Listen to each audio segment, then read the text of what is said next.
Welcome to Fan for Racing Radio. I'm Fan for Racing Sharon, and joining me today is Sal Segala, and we are here to do our New Hampshire review for the NASCAR Cup Series. Your overall thoughts of the race, Sal? This was the first race in the round of 12. Yeah, it was a good race. Exciting at the end. It was a little bit closer than what they ended up finishing. Tires were definitely huge this week, as we've seen with the battle between Ryan Blaney and Josh Berry. But not only that, even the laps that Joey Logano led, they tried to make the comeback but couldn't. But you got to give Chase Elliott a lot of credit for everything that he went through. To get the finish that he needed to be able to keep his playoff hopes alive. Absolutely. It was a fun race to watch. I was watching with my brother, and we were talking about how good the racing was throughout the field. Ryan Blaney wins that round of 12 playoff opener at New Hampshire. The Team Penske Fords were fast in practice, fast in qualifying, and the fastest in the Mobil 1301 at New Hampshire Motor Speedway when it counted Sunday afternoon, with Ryan Blaney taking the 0.937 second victory over his fellow Ford driver, Josh Berry, in the opening race of the NASCAR Cup Series playoffs round of 12. For Blaney, the win was his third win of the year and his first at New Hampshire, the 16th of his career. Josh Berry finished second, followed by William Byron. I was really happy to see William Byron have a good run. New Hampshire isn't typically a good track for him. The pole winner, Joey Logano, came in next. Then it was Chase Elliott, Christopher Bell, Kyle Larson, Michael McDowell, Ross Chastain, and Chase Briscoe rounding out the top 10. Blaney was the most dominant car all day. He led 4 different times for a total of 147 laps and won by more than a second, or pretty close to a second anyway. His win locks him into the round of 8. Stage 1 won by Ryan Blaney. Stage 2 won by his teammate Joey Logano, and the fastest lap bonus was actually earned by Carson Hocevar. I thought he had a pretty good run in this race as well. There were 14 lead changes among 7 drivers and 8 cautions for 45 yellow flag laps. The average speed of the race was 101.699 miles per hour, and the fastest lap bonus came in for Carson Hocevar on lap 237 at 29.923 seconds. The race actually took 3 hours, 7 minutes, and 53 seconds. Your thoughts about our top finishers? Yeah, congrats again to Ryan Blaney on the win. Man, when he got out of the car and went up to victory lane, he said, "I've been waiting forever to hold this bleep bleep bleep lobster." And I thought that was great. That he's not vanilla, he's not transparent. He's tells it the way it is. And he passed the lobster around. And everybody took a picture with it, which was cool. Kind of felt bad for Josh Berry. He got to him late in the race with about, I think, 10 to go. He got to the bumper, but just couldn't get enough in there, to shake Ryan Blaney. And then after that, then he lost a little bit of traction and then fell back along with Blaney, Logano, and Chase Elliott. Chris Bell, who had another good run. Kyle Larson, who's continuing to be consistent. And then, like you said, we go back to Chase Briscoe, in the 10th spot. Unfortunate accident between Hamlin and his teammate, Ty Yes. Gibbs. I understand he's running for a championship, but you know what? You don't ever turn your teammate. I don't care where he's on the track. You know what? You race him hard. You get around him. It's up to the spotters to say, hey, you know what? Give him the room. If you don't want to give him the room, you know what? You're faster. You find a way around him. But you know what? You don't get frustrated with him and not put him in the wall the way he did. I did not approve of that move at all, and it just further solidified what kind of racer, what kind of mentality Danny Hamlin has. Yeah, I agree with you. If he's that talented of a driver, he can figure out a way to get around Ty Gibbs. So I agree with you. Carson Hocevar had a good run. He finished in 11th place.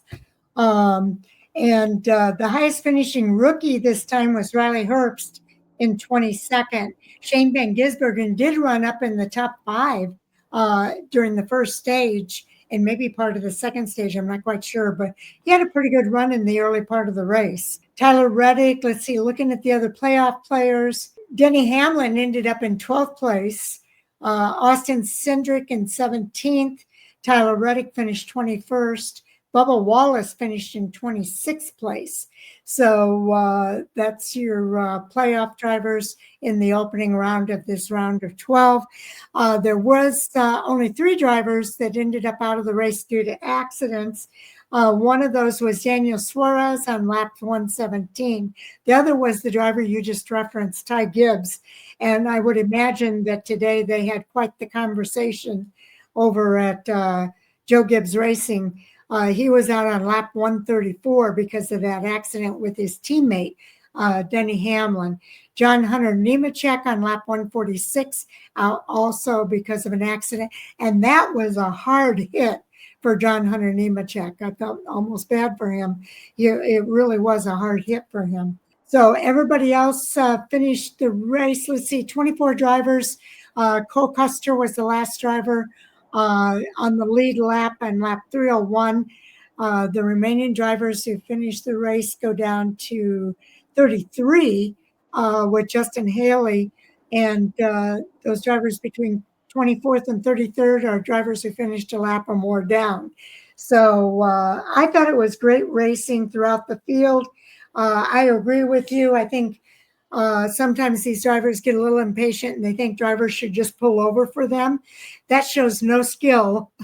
That does not showcase your skill as a race car driver if you're expecting drivers to just pull over for you. So No, I mean, and there's it wasn't even the last 10, 15 laps. There was still a lot of racing left. yeah, It's not like they were already in the third stage, and it was, and they were getting desperate. There was no desperation because there was a lot of racing left. Just got typical Hamlin. He got stupid. I mean, there's no other well, word for it. I mean, he did. I mean, why do you know there's going to be repercussions oh yeah, from the owner. I mean, Joe didn't even know what to say at the end of the race when they interviewed him. He said, he goes, they're gonna have to talk it out. And they're going and to have to and get the milk and cookies out and sit at the table and and talk you to one and you, another. you can't talk to Danny anyways because he's always I right, know. and he's the senior driver. You know what? And I own my own team. So I know how to handle these situations instead of trying to take the kid aside and But say, as a hey, say, hey, Ty, you know what? Maybe we should, you should think about this. Maybe you should think about that. Or try to school him. Help him out. But I know he's just gonna rip the crap out of him. Yeah. Well, anyway, I agree with you. I think he should that was an opportunity to showcase talent. Instead, he showcased his lack of skills in handling those There you go. situations. Yeah, his lack of skills in handling it because he's getting Yeah. frustrated. He knows this is I think if he don't do it this year, he'll never do it. Well, and he's got a way of shooting himself in the foot every year. Yeah. Sometimes I almost think it's intentional sometimes. I thought the racing overall was very, very good in this race. Do you want to cover the points report, Sal? Yeah, so on the points, we got Ryan Blaney leading the points right now. He's got the win. William Byron in second. Wow, I didn't William Byron is having an awesome year. Third is Kyle Yeah. Larson. Fourth is Christopher Bell. Fifth is Denny Hamlin. Sixth is Joey Logano. Seventh is Chase Elliott. Eighth is Chase Briscoe. And then the four below the cut line is you have Ross Chastain, who's 12 points out, Austin Cindric, who's 19, Tyler Reddick, who's 23, and Bubba Wallace are at 27. Tyler Reddick and Bubba Wallace are in a must-win situation. I don't think they can make up You know enough what, points. Sal? All of these guys, 61 points are available every race. Yeah, 61 points. So when you consider that the second place driver is 47 points out, they are all in a must-win situation because 61 points are available in each race. If William Byron has a bad day, Bubba Wallace has a good day, they could be swapping places. So But yeah, everybody is still vulnerable right now, except for Ryan Blaney, who has the win. yeah, I mean, but still, I mean, 47 points to the good. You know I what? know, but It's 61 points are available in a race. So it depends on how many points he picks up in this next race, which is going to be the 1.5 mile track. And I think it's going to be highly, highly competitive on a 1.5 mile track. So we'll see what happens. yeah, I mean, I don't know. I always see it because I've never seen any driver come from below 20 points or down in the chase to make the next round unless they win the race. Well, that's just it. And we have seen drivers do that. So we'll see what happens. But I think it's still up in the air for these drivers, at least for Kansas. They might separate themselves a little bit more after Kansas. And then we go to the Roval, where there's a certain skill set for the Roval. Yeah, So well, we'll see what happens. the Roval's a cutoff race, and that's there. Yes. Nobody wants to go to the Roval 27 points down. I mean, they've No. already said it. Reddick or Tyler already said it. He goes, I need to make points. He goes, because if I go into the Roval this far down, he goes, If you watch the points during the race, believe me, oh, I it'll know. be all up and That's down the why board. Blaney and Logano was right there. He thought he led a lot of laps. Josh Berry Hmm. didn't matter. He's not in the chase, but Josh Berry just going after that win. And they talked about Logano had the conversation that he did not want to go into Kansas and without a win at New Hampshire, which is his home track. Yeah. So he really did go after that victory at New Hampshire. But we'll see what happens. I think a lot can happen on that 1.5 mile track at Kansas Speedway. Yeah. So we'll see how it shakes out after Kansas. Anything more you want to say before we move on? No, that's really it. You know what? Just it's going to be a good race in Kansas, and then when the Roval comes around, it's It's going to be really really exciting. exciting. Yeah, it's really going to be Okay, exciting. it is. I've enjoyed the playoffs so far. Watch for more coming soon here at Bam for Racing Radio. We've gotten the Cup and the Truck Series races reviewed, and those will be put out tonight. I'll be doing the ARCA Menard Series race at Salem Speedway here as well. And then later on tonight at 10 o'clock Eastern Time, we have our Hot Topic Sound Off conversation. And there'll be some things to talk about there with Chris and Jay.